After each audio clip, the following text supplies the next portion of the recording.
Today, we're talking about what smaller market radio station websites can do much better than major market radio websites.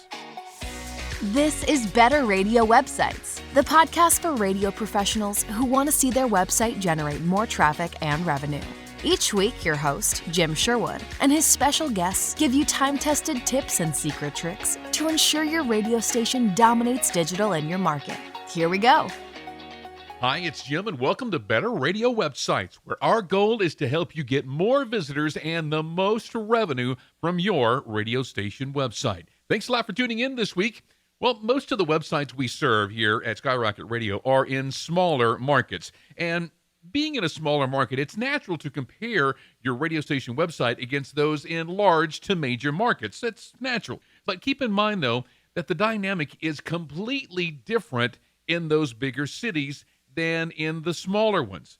Everything is different, really, but then a lot of things are the same. Their website is a good place to look to for maybe some more modern designs. They probably have a bigger IT department that maybe a little bit deeper into the HTML and Java and the code that actually makes these radio station websites work.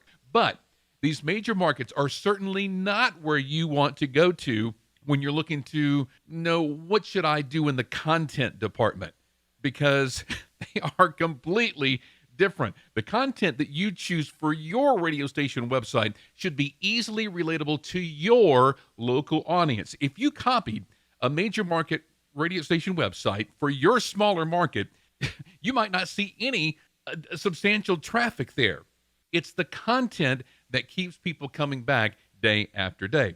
Now, I recently visited 20 random big broadcaster radio station websites across several markets, across the country, some even overseas, and noted some things that small market radio station websites can do much better than they're doing, or than they can do in some cases. Number one is local news. Yeah. You'd be hard-pressed to find any local news on a large market radio station website that plays music 24/7. Now, most of these stations stick to the music and national entertainment news only. While this kind of format news can be compelling, it does nothing to help their search engine optimization. Because if you think about it, the same news can be found on every one of their other 50-plus radio station websites that has the same format. All of the country stations across the big broadcasters have the same news on them. On the website may have different colors and different logos, whatever, but the news is the same. All the rock stations have the same news. All the pop stations have the same news. Well, search engines love unique content, so they actually lose SEO prowess by using this same content over across hundreds of websites. Chances are good that your radio station is providing some kind of local news and information on air, right? You have a news person in the morning engaging on something happening in your market. Well, repurposing this content for online is a great way for your website to always be fresh and engaging. And unlike that entertainment news across 50 websites or whatever, this is unique content that you are going to be putting on your website. This fresh content gives you more reasons to promote the website throughout the day and more reasons for listeners to return day after day after day.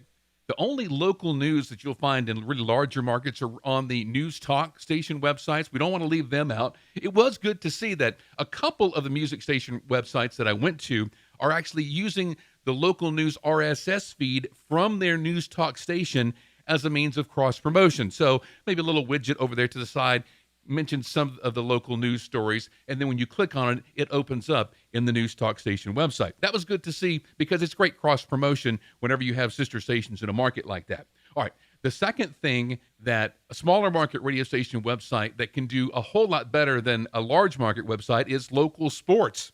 You'll never find a local high school football score, for example, on a large market radio station website unless that team maybe won a national championship or something like that.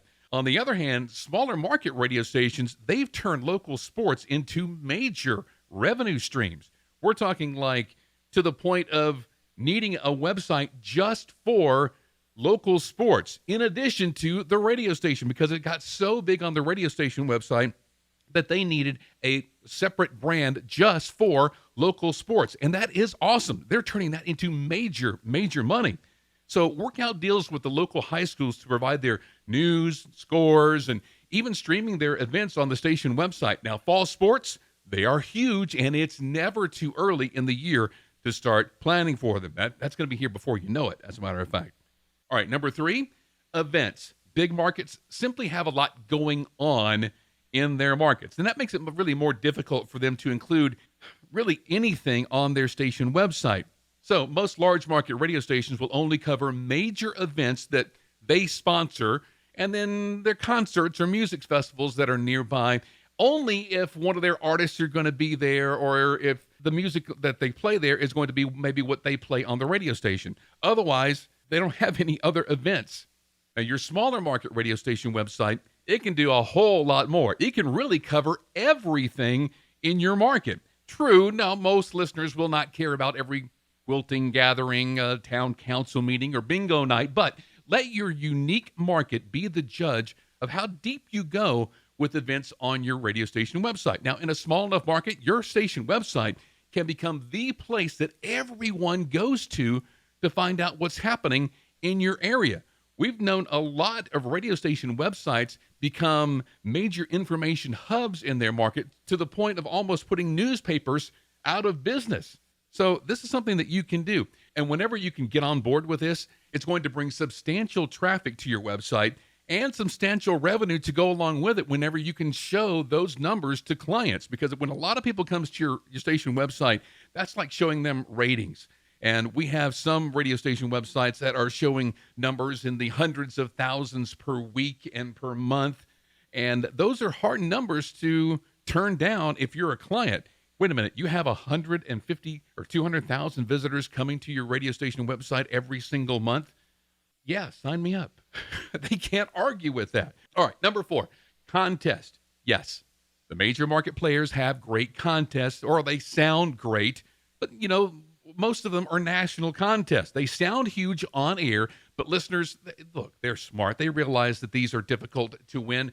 And I believe as an industry that we've looked at these huge nationwide contests that we hear on air, and we've told ourselves, oh man, it's so difficult to compete with that. Why should we do contests at all? And I say that because the contest pages on most of our station websites are bare. I mean, surely there is something that the radio station gives away. The first time I was ever on the radio, I won a dinner at a local restaurant, and I called in, and the lady put me on the air. And you'd have thought I won $1 million. I bet that your local advertisers are still willing to give away something on air and online to get their name out there, maybe to grab a list of entries that they can use for marketing purposes, like their email newsletter. So, start hitting up local merchants to give away their products on your station website. I mean, is it a dinner at the local restaurant? Is it a hot tub from a local distributor? Is it a used Honda Civic? And I know you're thinking, what? That's random. Hey, they get 45 miles to the gallon. A used Honda Civic would be an amazing prize to give away right now with gas prices how they are. Huh?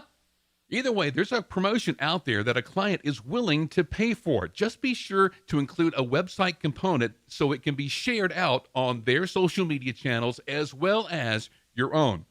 And try to have always at least one contest running on your station website at any given time. Even if it's just an informational page about the morning show Listen to Win contest, even though there's no website component to it. I mean, because contests and radio, they've always gone together.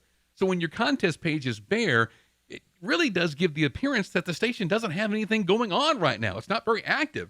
It's actually better to remove the contest page from your website when you don't have any active contests going on. And last on our list today of things that small market radio station websites can do better than large market radio station websites is local banner advertisers. Most big broadcaster radio stations, they've moved away from the local information and local content. Since they don't focus on local content, their websites are nearly void of any local advertisers.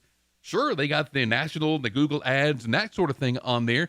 And I was able to find some regional advertisers on a few websites that I reviewed. And, I know knowing in the business like I do, that was probably somebody at a regional level, and they sold them a package on every radio station that they own in the Southeast or the Southwest or whatever like that. So I know that's probably what's going on in the background, but there were no ads from the town in which the radio station was actually in. I didn't find any of those. Now, some stations showed advertisers that were local to me, and that looked just way out of place, because if I'm looking at a radio station website, let's say in California, and I'm seeing a local car dealership ad from right here on that website, that looks just way, way out of place.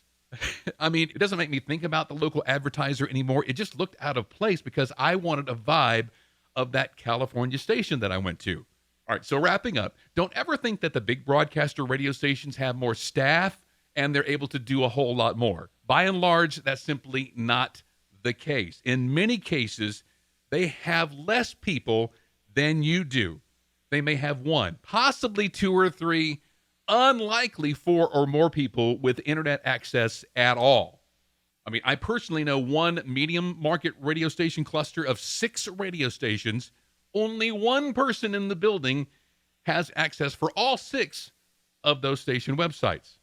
So don't think that staffing is not an issue in these bigger markets. Find the right local content for your particular audience, and that should bring surprisingly large amounts of traffic. And these traffic numbers are what you're going to use to sell clients on those pages. That's how you're going to make your money with your radio station website. Just be sure to promote that content heavily on air. Simply building the pages and the contests and everything like that, that's not going to bring traffic. This is one area that the big markets actually do a whole lot better than small markets. They promote their online content like crazy. Those national news headlines and those country music news and rock news and pop news on their station website, even the events and the contests that they always seem to have at least one going on too. They promote those heavily, as well as their mobile app and streaming, everything online. They promote the heck out of that. Now, smaller markets should really step up in this department. Some smaller market stations are actually going through the effort of making all of this content, but they lose because they're not promoting it well on air and across social and that sort of thing. So how are you doing with local content? And how are you doing with the promotion of that content on air? Hey, I hope these tips have helped you this week. We'd love to help you with your radio station website. Reach out to us at skyrocketradio.com. Have an awesome week online making your radio station website better. We'll see you next time. Thanks for listening to Better Radio Websites. Inspired by today's episode? Be sure you are subscribed and share this episode with a friend. Visit skyrocketradio.com/podcasts for more episodes as well as show notes for this episode.